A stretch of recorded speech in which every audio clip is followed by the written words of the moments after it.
the dirtiest-minded people prefer which flavour of ice cream? The answer is coffee, my favourite.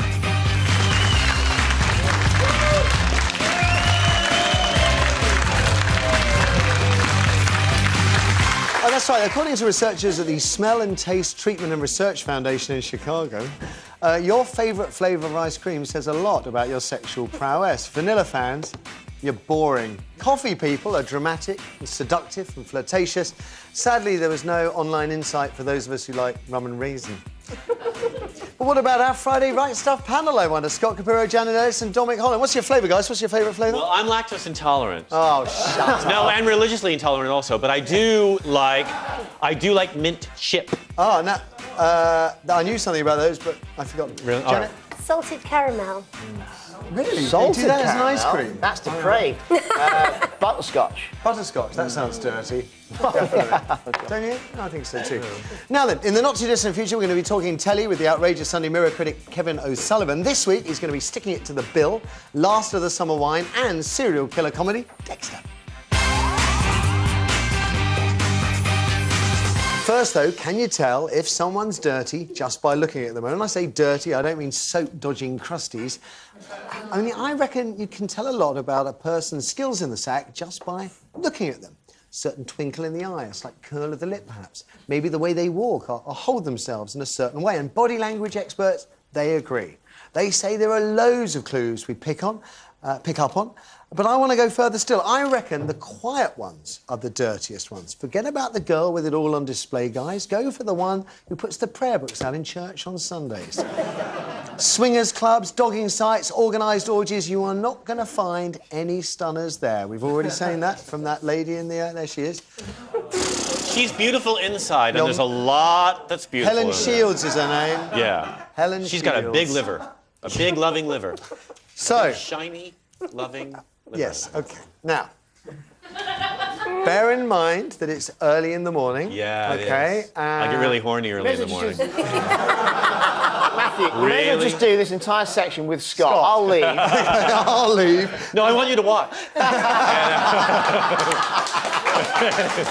So, can you tell just by looking at someone Well, who is dirty and who is not? Yeah, I think you can. I mean, when I wrote those letters to Eric Menendez, and I'd seen his photo in court, and he looked so sad, but he'd leer at his brother and laugh about certain things, and he had this kind of evil sort of, I'll throw you down sort of look on his face.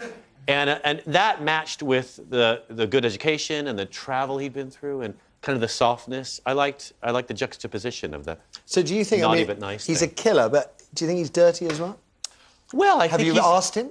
Not directly. I would never do that.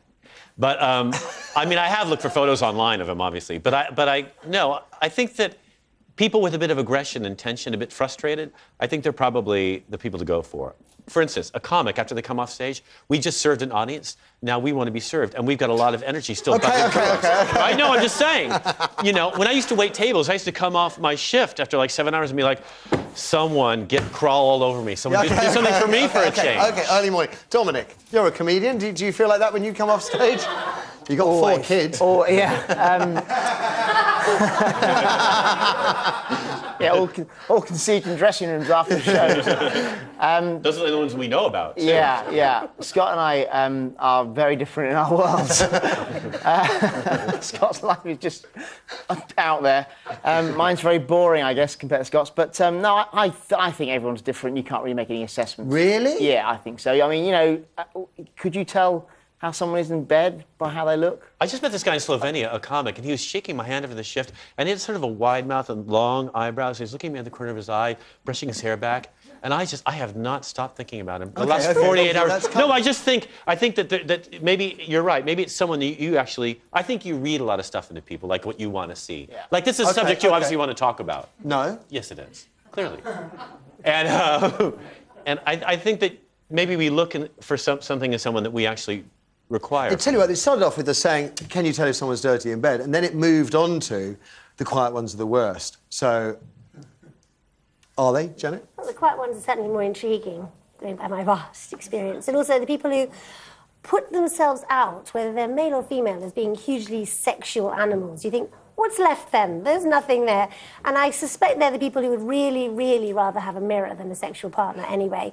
You know, writing letters of affection to their own hands kind of thing. I just think it's not actually the people who sell themselves to you who are necessarily the people you want to buy from. And the other ones are the ones who are more intriguing. Having said that, the quiet and intriguing ones are not always brilliant. No, but Scott, you can listen to the way Janet speaks and you can learn a lot if you wanted to reduce the amount of offence, you know. Oh, right.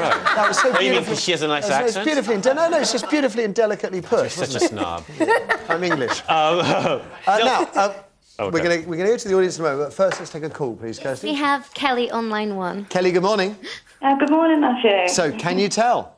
Pardon? Can you tell just by looking? Apparently so. Go on. I've been told quite a few times by my appearance and my face, and actually in person and on pictures as well, that you can tell. I'd like to get rid of it because... that you're dirty in bed? Pardon? Are you saying that your parents can tell that you're dirty in bed? Is that what you're saying? Oh, no, not my parents. Appearance. Oh, God. Appearance, sorry. See? You hear what you want to hear, I told you. Terrible. Forgive me, Kelly, while I blush. I thought you said parents. You thought parents too? Yeah, OK. Appearance. Appearance. So, yeah. So, but you have been told you are dirty in bed? Pardon? Have you been told you look dirty? Yes. And are you? I can be when needed. OK. And what about the people that... I don't think I give off that appearance to, my friends or anything like that. It's just strangers just sort of tend to look at me and just look at my eyes more than anything. And apparently I've just got this naughty glint, and they automatically say it. I've been on a couple of chat lines and done a couple of internet dating, and they've automatically just assumed that I'm, really? This way. And get down, Eric. Get down. Yes. And what about you when you look at people? I mean, do you guess right? Can you tell when you see people, when you've met guys or whatever, and you strike up a relationship? Did you figure out whether they were hot or not? No. OK, right. Nice one, thank you. I'm told we haven't got time to go to the audience. Boo-hoo. They look dirty to me. I met this guy that I thought... You have to be careful, though, because I thought I met him in a bar. We ended up dating, and I thought he was just staring at me. Just with this, and then he had a glass eye. No, seriously. And one eye was just like this at me. And that is the panel part of today's show, all done and dusted. So there's plenty more to come from that guru of the Gogglebox, Kevin O'Sullivan. Scott, it is always a treat to have you here. You really light up my morning. I know a lot of people do at home feel the same way. And you can get a chance to see him do his stand-up. Scott Capurro Opens Up at London's Camden Head Pub, Saturday and Sunday night at 8:45 in the evening, when he can be as outrageous as you like. Janet and Dominic, I've had a wonderful time with you all week. I really have. Enjoy the bank holiday weekend. Ladies and gentlemen, show them some love. Nice one.